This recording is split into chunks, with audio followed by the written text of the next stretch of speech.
Welcome to SBHD Senior Secondary School, Kansala, Rohtak. I am Rahul.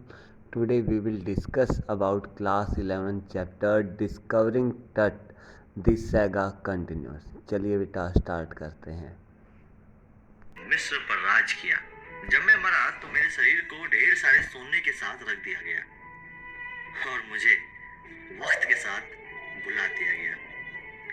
लगभग 3300 वर्ष बाद 1922 में मेरे मकबरे को खोज निकाला गया।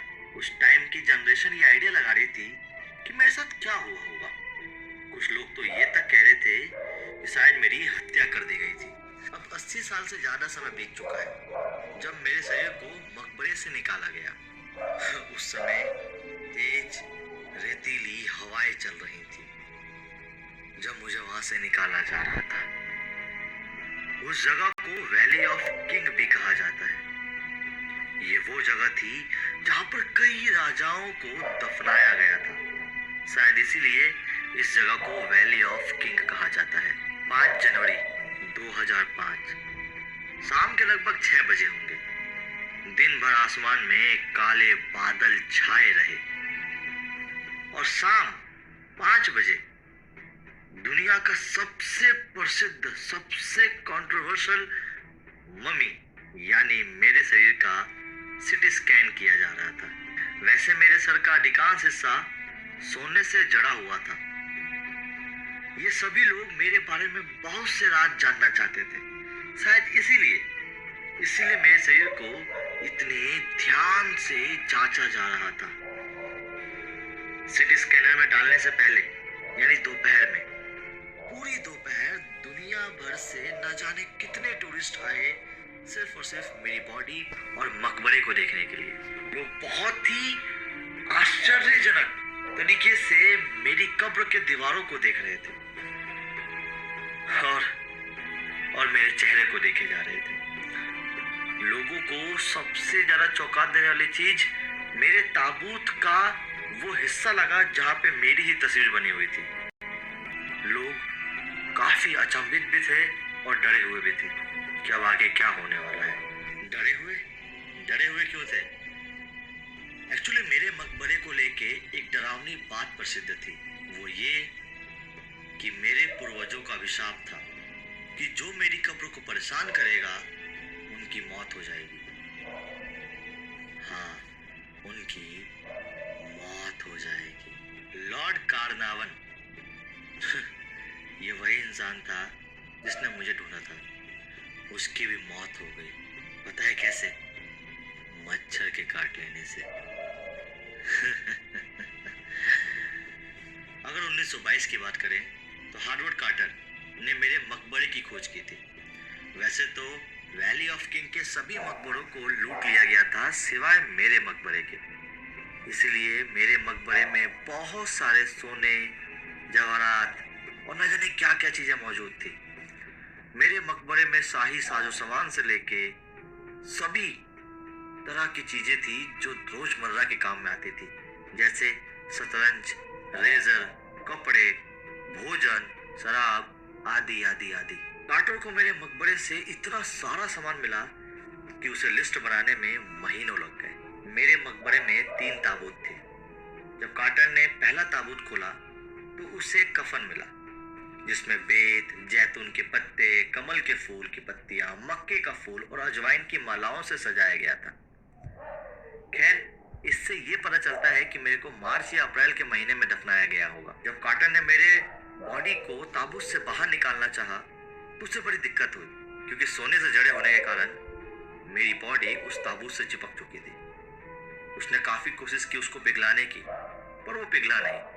एट द एंड उसे छेनी और हथौड़े का इस्तेमाल करना पड़ा, जिससे मेरी बॉडी को थोड़ा बहुत नुकसान हुआ। जाही हवास, जो मिस्र की सुप्रीम काउंसिल ऑफ एंटिक्विज के अध्यक्ष थे, उन्होंने कार्टर के ऊपर इल्जाम लगाया कि उसने मेरी बॉडी को बहुत ज्यादा नुकसान पहुंचाया है। पर खैर, कार्टर के पास कोई दूसरा ऑप्शन भी नहीं था।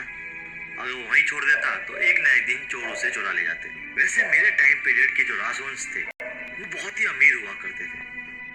इतने अमीर कि वो लोग सोचते थे कि वो अपना धन अपने साथ दूसरी दुनिया में ले जाएंगे और इसी महान यात्रा के लिए उन्होंने मेरे साथ भी बहुत सारी साजो सामान, हीरे जवाहरात की चीजें भेजी। उन्होंने मेरे साथ महंगे कटहार, नेकलेस, बाजूबंद, अंगूठियां, तावीज और न जाने क्या क्या दिया।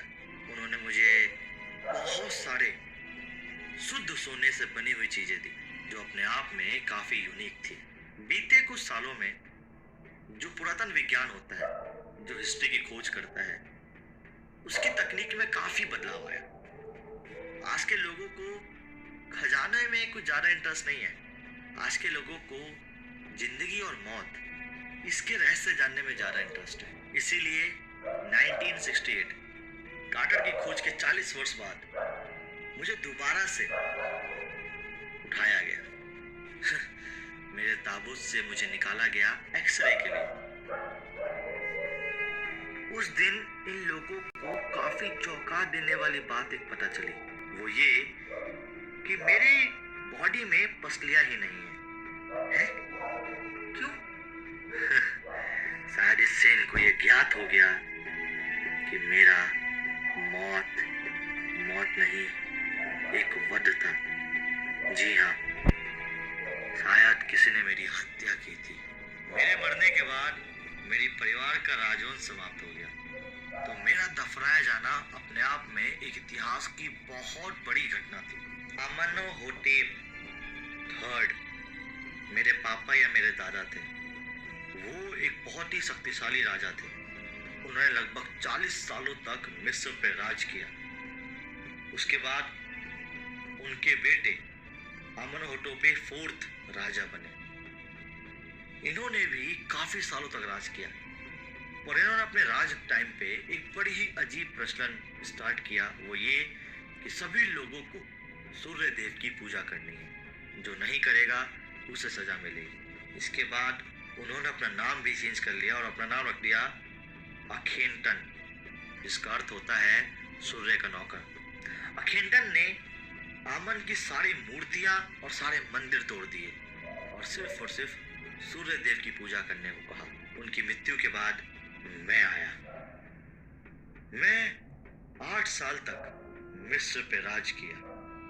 खैर, मेरा नाम टट था।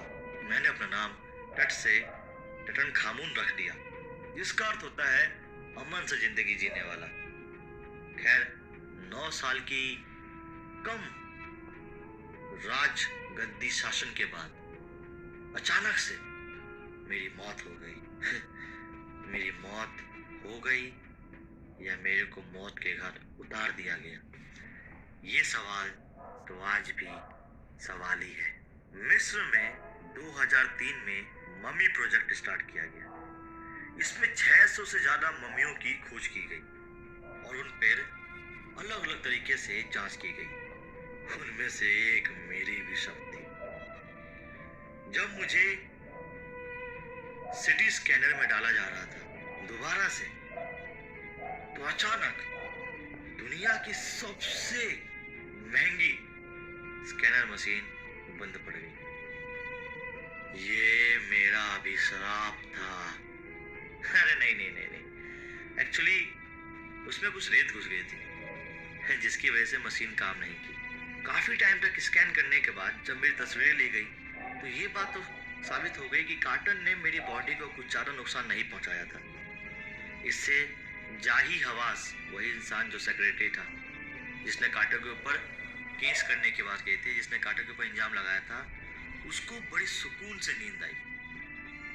उसने कहा कि कल रात मैं 1 सेकंड के लिए भी नहीं सो पाया, हर वक्त चिंता में रहा, लेकिन अब मैं सुकून से सो सकूंगा।